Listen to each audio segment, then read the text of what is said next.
This is the VOA Special English Technology Report. Google is preparing for changes in its privacy policy beginning March 1st.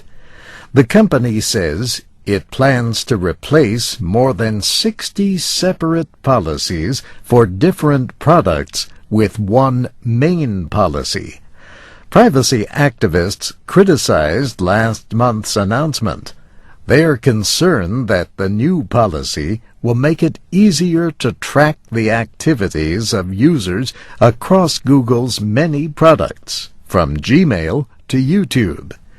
Mark Rotenberg heads the Electronic Privacy Information Center in Washington.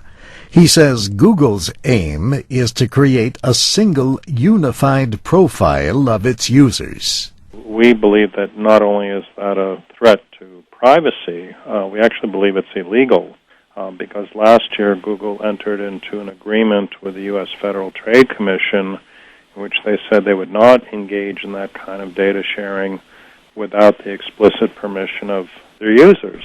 Google says its new policy will make it simpler for users to share information across services like Google Search, Gmail, and Google Calendar. And it says the new policy will help personalize each user's experience. Over time, it says, users can expect to see better search results, fewer unwanted advertisements, and more content targeted to their interests.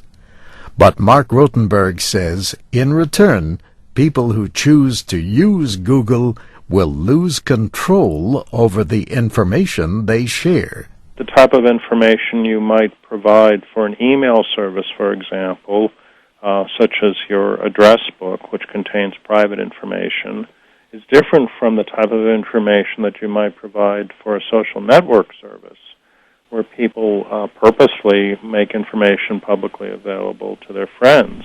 Mr. Rotenberg says these two kinds of services should be kept separate.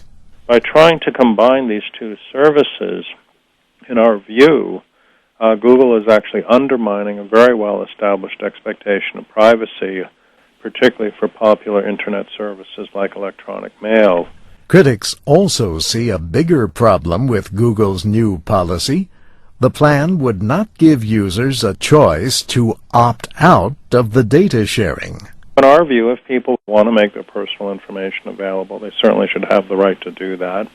What we're objecting to is the effort by the company to take away from the users that choice that they should have. That just seems unfair. Google says it will not be collecting any more data than it does now.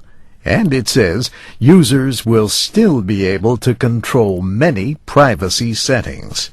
For example, they can disable their search history and set Gmail chat to off the record. European Union officials have asked the company to delay the new policy to make sure it would not violate any EU data protection laws. Mark Rotenberg thinks the Federal Trade Commission in Washington might also try to block the new policy.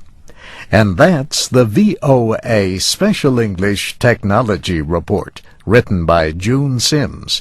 I'm Steve Ember.